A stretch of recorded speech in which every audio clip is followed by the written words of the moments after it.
Hello, good afternoon, and welcome to the Midday News.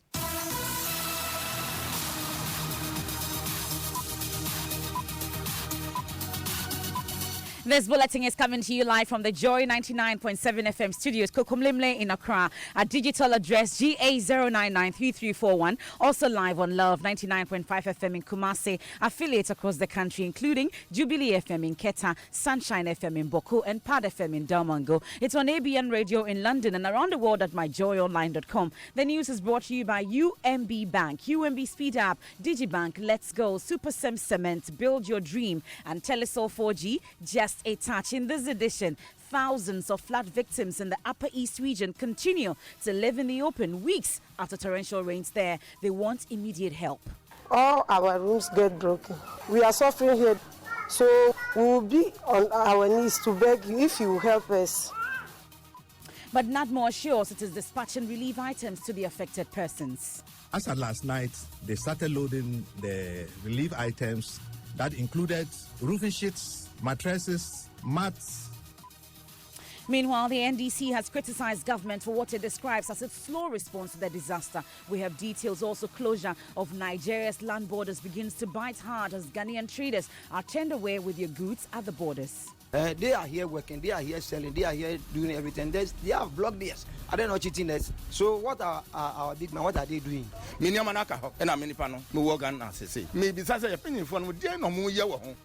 We'll hear from them as they demand authorities act immediately and speak live with the Deputy Foreign Affairs Minister. Energy Minister dismisses claim by opposition NDC government it is secretly restructuring the PDS deal without parliamentary approval. More details coming up. Also, Electoral Commission to soon develop a comprehensive structure to counter fake news as the country prepares for the 2020 general elections. As we head towards the election, we're trying to build a solid team that would provide timely response to be ahead of the fake news. We have all that and more coming up here on the Midday News with me, Emefa Apau.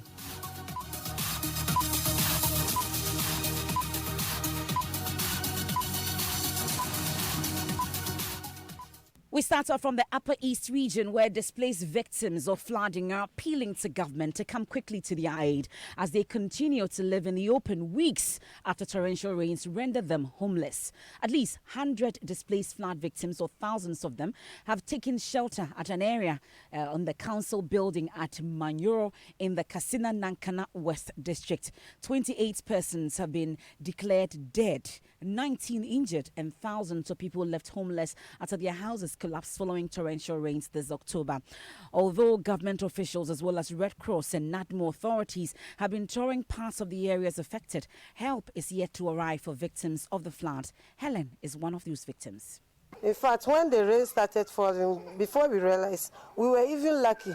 We nearly lost our lives. All our rooms get broken. We are suffering here, so we will be on our knees to beg you if you will help us to rebuild our houses. All our foodstuffs are spoiled. We don't even know what to eat as at now. Upper East Director of the Red Cross, Paul Warmer, says the situation remains dire. The situation at hand is so dire and pathetic.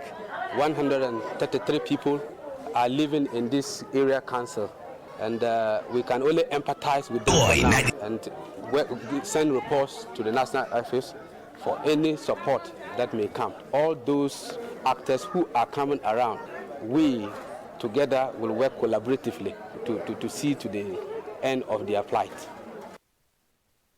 Upper East Director of the Red Cross, Paul Warmer, there on the situation in the region. Well, the opposition NDC has released a statement on the flooding situation in the region. It's signed by the National Chairman Samuel Ofosu Ampofo. Joining us, Editor Fifi Kumsing has a copy of that statement and joins us in studio with it. What does it say, Fifi? It says the National Democratic Congress has learnt with shock and sorrow the loss of several Ghanaian lives and the massive destruction of property in recent days in the Upper East region.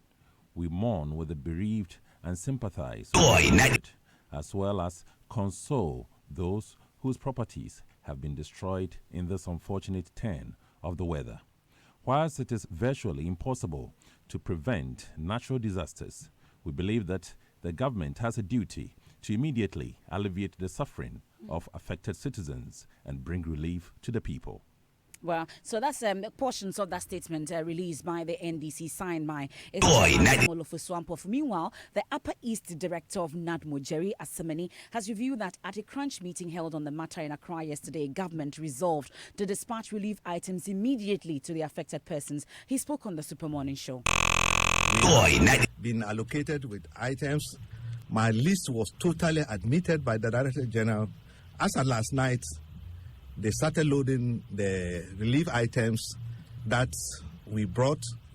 That included roofing sheets, mattresses, mats, rice, oil, maize, detergent in terms of soap, washing detergents. We had aquitaps. That is where sanitation, the water is dirty. You can easily drop a tablet and then it will be purified. You filter it and you are good to drink. And that is what we have, Director General has been able to issue. Included are rescue and search lights. Definitely in the night, those of them who are staying in the schools, we have solar lamps, we have torchlights that will be given to them. You heard there the Upper East Director of NADMO, Jerry, there speaking on the Super Morning Show earlier today. Let's move on to another thorny issue, because the closure of Nigeria's borders to its neighbors is beginning to bite hard as Ghanaian traders are being turned away with their goods. Members of the Ghana Union of Traders Association, GUTA, have begun calling on government to act swiftly to counter what they describe as a protectionist agenda by Nigeria. The borders were shut in an effort to stop what it describes as food smuggling and other criminal activities, as well as encourage an agricultural revival in that country. Now already, Bloomberg is reporting a spike in food prices and consumer inflation rate, which has risen to 11.3% from 3.5% in the previous month as unintended side effects. Some traders have been sharing their plight with us.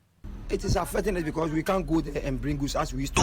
Some of my friends have been complaining that when they are going, you can't go through. Because not that we buy from Nigerians over there. Nigeria is a big place that China bring their goods there, Dubai, all over. They bring their goods there, we go there, we buy, we come to Ghana and sell. Now that they say we are in ECOWAS country, they are here working, they are here selling, they are here doing everything. They have blocked this. Are they not cheating us? So what are our big men, what are they doing? Are they telling us that the ECOWAS treaty is no more? Now, if it is no more, what are the Nigerians doing over here? They are selling here. We have them all over. Even though we have been saying that they should come in a big, they open big companies so that, or big stores, so that we go there to take us.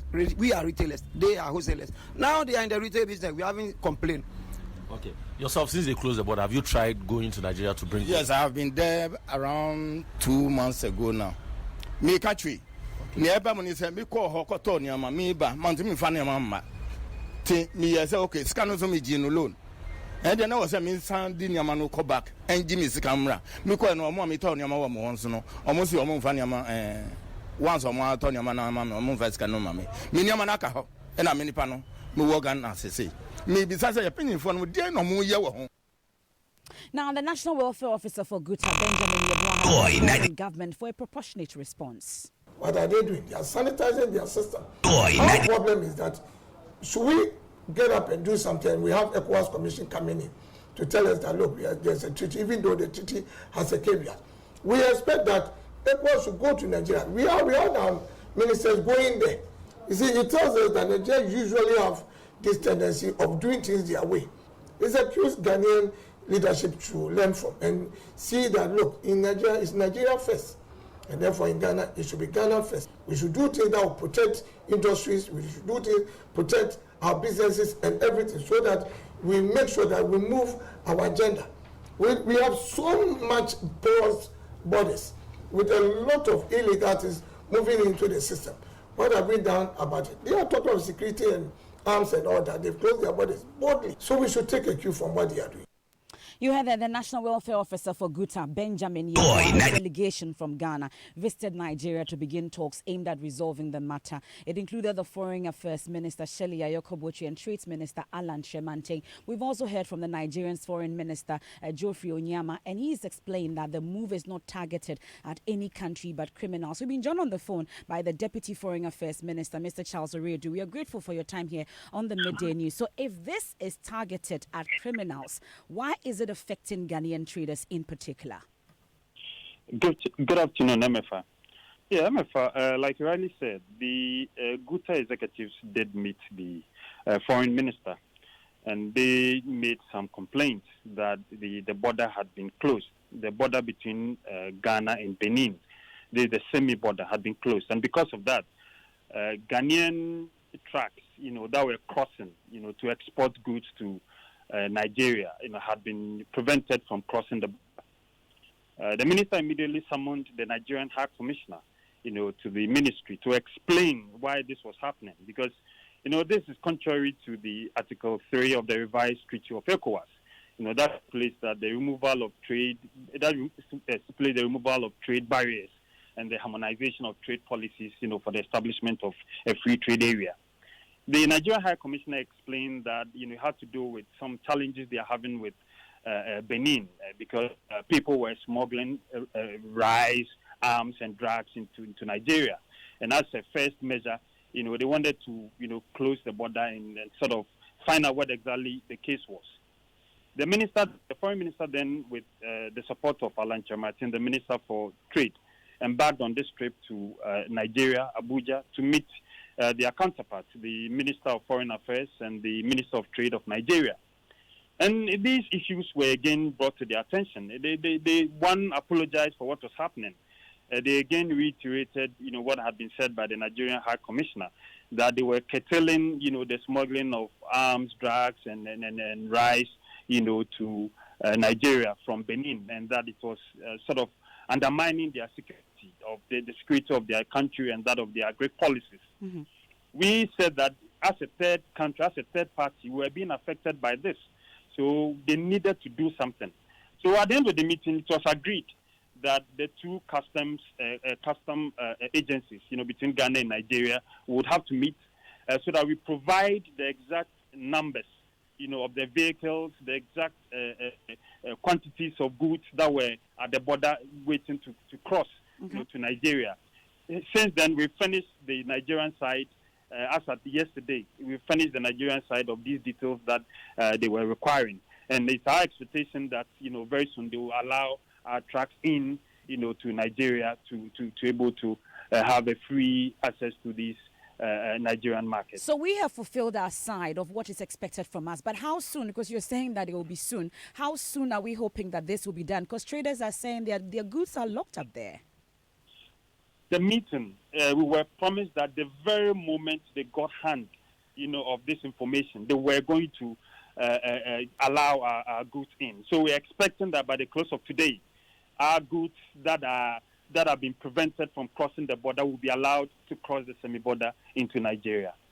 We're grateful for your time. We'll be following by close of day today. We'll definitely come back again and find out if indeed that has been done or not. We are grateful for your time. That's the Deputy Foreign Affairs Minister, Charles Oredu there. Now, moving on to some other issues. Chairperson of the Electoral Commission, Madam Jean Mensah, says the EC is developing a comprehensive structure to counter fake news as the country prepares for the 2020 general elections. She says the Commission has been battling with fake news on a weekly basis, which seeks to undermine the integrity of commissioners. She was speaking at the WAMECA 2019 conference on the theme Social Media, Fake News and Elections in Africa.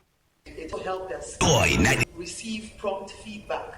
So with both registration and exhibition exercises where we've had challenges with internet or shortages in material and so on, we've been able to receive prompt alerts from our officers in the field and from our constituents about some of the challenges, and it has enabled us to respond in a timely manner. What we've done is to build a team that does the scouting, that receives, so we have a platform where we receive complaints and concerns, and we have a team that is responding in a timely manner to some of the challenges that we have faced. So in a nutshell, it has been very, very useful. Just 2 days ago, we put out a release, and we didn't have to face the press. We just release it to our comms people who sent it across board, and again with the click of a button, it was out there.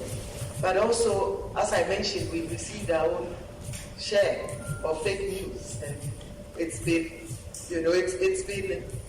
like a baptism of fire, because you find that on a weekly basis fake news is being released, and really to malign the integrity of the commission and commissioners. Electoral Chairperson Jean Mensah, Kwesi Parker Wilson is attending that Wameka conference for Joy News and joins us live. So, Parker, what kind of fake news item is the EC confronted with? Did she say?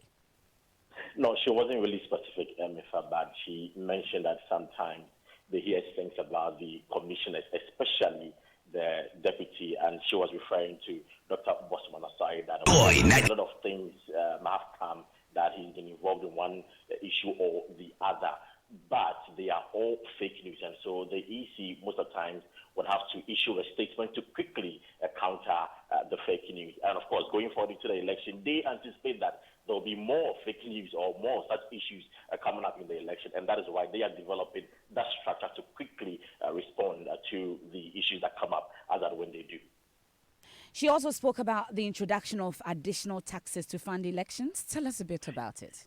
Yes, before there was this interesting conversation about elections being expensive and the need for some support. And there were suggestions that the time has come for government to impose additional taxes on their citizens. And this is not just limited to Ghana, in fact, within the sub-region, so that at least the taxes could fund the elections. But the chairperson wanted to respond to what categorical that from what is happening in the country with all the taxes that the citizens have been burdened with, she has the firm belief that Ghanaians will reject any move by the government to introduce additional taxes for the conduct of elections.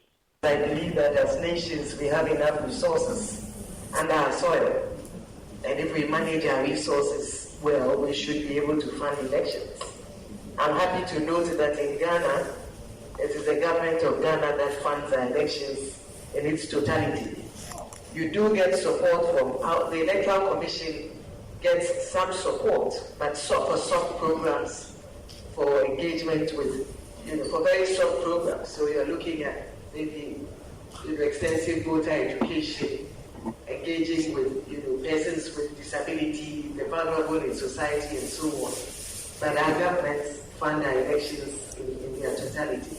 And therefore, since we've been in office, we've had the opportunity to conduct one referendum that was funded solely by the government of Ghana. Electoral Commission Jean Mensah. This is the Midday News here on Joy 99.7 FM. Now let's tackle this controversial issue. Energy Minister John Peter Amewu has dismissed the opposition NDC's claim that government has secretly been working to restructure the PDS deal without parliamentary approval. The party says it has intercepted a letter which reveals that Meralco has already offloaded its 39% shares to an unknown company, Meridian Power Ventures Limited, which was registered in Hong Kong in June last year. In fact, in the said letter, the management of the new company has called for a special urgent board meeting today to tackle the issue affecting the suspension of PDS plus the resolution on the demand guarantee. We'll hear from the minister shortly, but first listen to former Deputy Power Minister John Jinapor. That so far as some of us are alive, so far as some of us are breathing, he will not succeed in clearing the PDS scandal that has brought immense shame to this country. We will not sit and allow them to clear this one. I am making a categorical statement today, 11th of October, that 2 days ago, and I'm throwing a challenge to government, the Minister of Energy, Mr. Peter Amewu, led a delegation to Manila in Philippines. And I'm making that statement here. As I speak to you, the Minister of Energy is in Philippines, ostensibly to negotiate with Meralco so that they can clean the deal, come and sack the local partners, and bring in Meralco again, and continue with this thinking PDS deal. Go to Manila, they can go to Istanbul, they can go to Dubai. They will not succeed with the PDS deal because we remain vigilant, we remain committed, and we will not renege on our promise to guard against what they are doing. You heard the former Deputy Minister John Jinapor, but speaking on the Super Morning Show today, Mr. John Peter Amewu described the NDC as lacking facts regarding the matter. He denied the claim and insists the government is in no position to restructure a foreign entity. I don't understand law sometimes, and I don't really understand what they meant with that. As an opposition party, we expect them to be extremely on top of issue. clever and relevant to inform Ghanaians. Every country wants a very strong opposition. But if this is the type of opposition that we're going to have in this country, then I'm really afraid of how Ghanaians will be informed. We've been told they are not able to read. They don't really go into research and bring facts out. I don't really understand what they mean by government restructuring the shareholding. Right, Mr. The letter that I saw, which you're talking about, it's a Meridian. Yes, that letter written by. How can Ghana government restructure a foreign shareholding? If two foreign shareholders decided to come together and form an SPV, does that have something to do with government?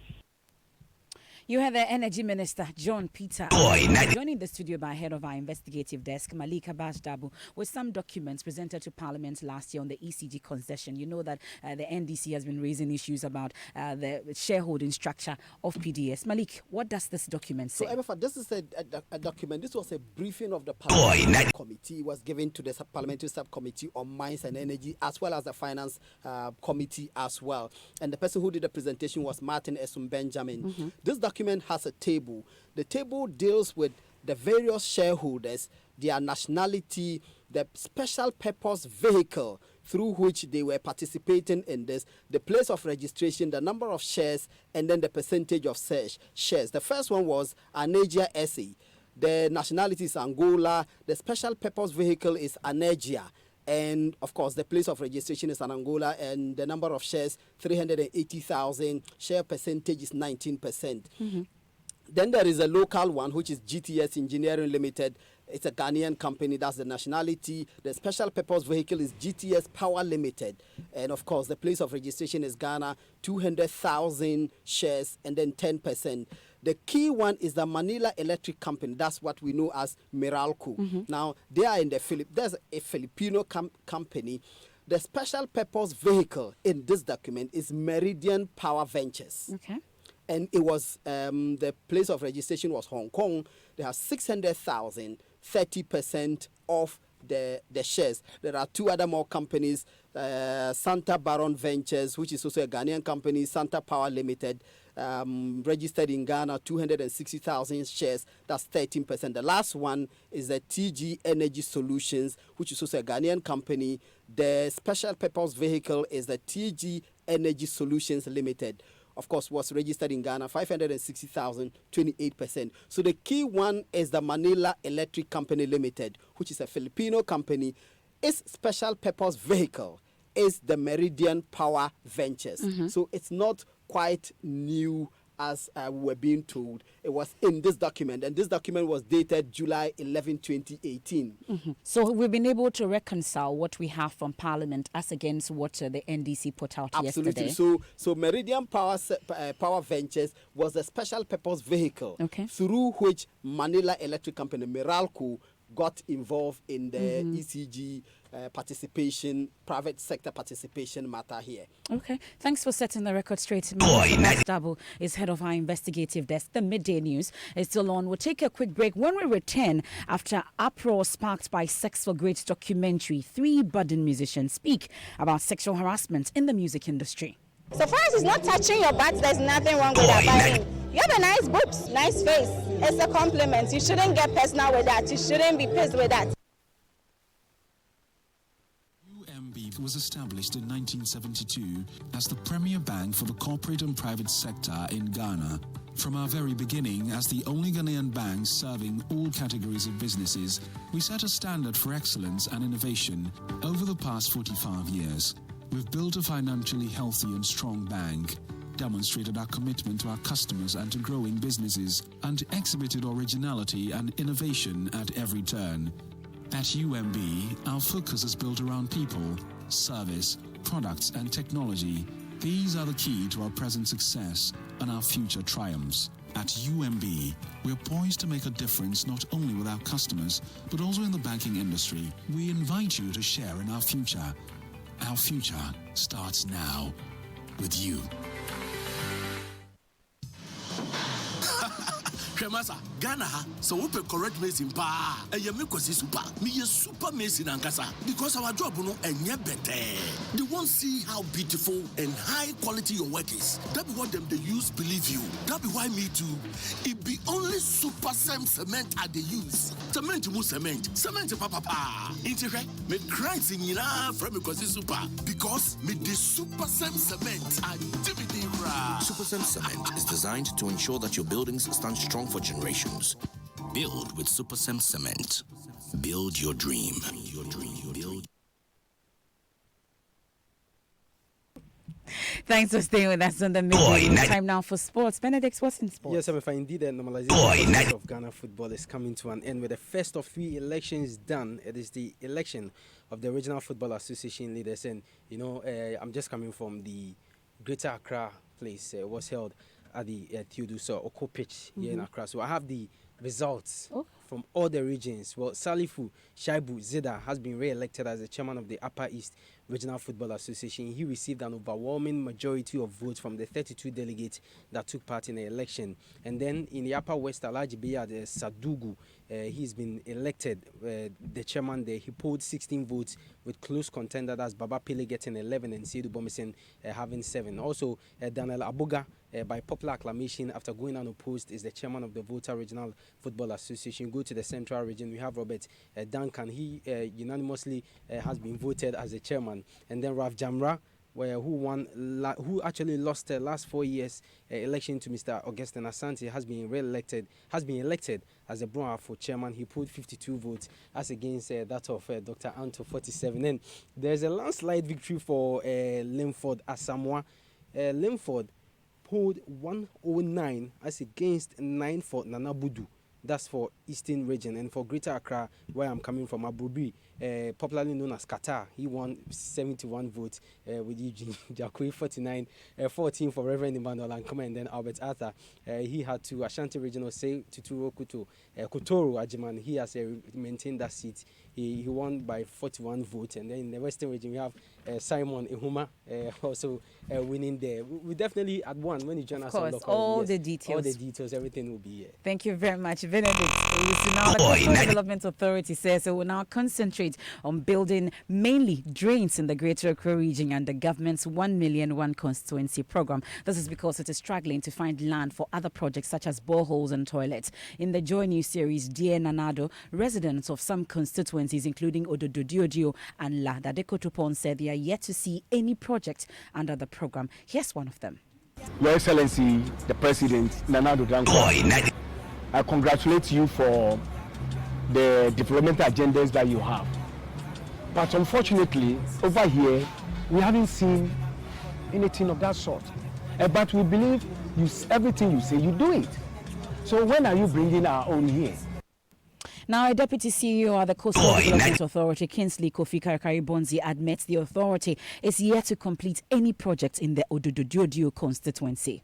2 constituencies out of 109 constituencies. You can't make a fair judgment out of that. Was there any project completed for the constituency Odododiodio in 2017? No. Was there any project completed for Odododiodio in 2018? Not yet, but there's still work in progress. But 2018 is over. Construction, yes, it's over, but the projects are not over. The projects are still standing there. So, in Odododiodio, in the last 3 years, specifically, what has happened is the building of these 3 toilet facilities. Yes. And also borehole, of which 2 of them failed, and unfortunately. How many boreholes were expected to be built? 3 to start with. And 2 failed. Yes, please. Okay, now, so that's what I wanted to clarify with you. Yeah, so can we move on to other places? As we speak today, is there a completed project in Odododiodio in the last 3 years? Not yet. So in the 3 years of having $1 million allocation every single year, there's not a single project completed to show for it. We're going back and back and back. I've just answered this question, so can we move on, please? It's a question I'm asking you. No, I've answered that. You asked me and I said not yet. You heard the Coastal Development Authority, Kingsley Kofi Karakari, speaking to my colleague Raymond Dakwa on the upfront. He also says that the authority will concentrate on building drains, especially in the Greater Accra region, and distribute about 5,000 outboard motors in its operational area. And just before we go, the much talked about BBC documentary Sex for Grades sparked a conversation on various platforms about sexual harassment. Students, civil servants, and even actresses contributed to that conversation, sharing their stories and experiences. Mana Records frontline female artist Petra and musical duo Dope Nation have been speaking about harassment in the music industry. I don't have sex with someone just to get to where I am. I think it's business. They need to see a talent in you and they, help you with the promotion, everything. Do you get comments about your body? How does it make you feel? Yes, I've got numerous comments about my body. Of course, you have a nice butt. I think it's a compliment. So far as it's not touching your butt, there's nothing wrong with that. But you have a nice boobs, nice face. It's a compliment. You shouldn't get personal with that. You shouldn't be pissed with that.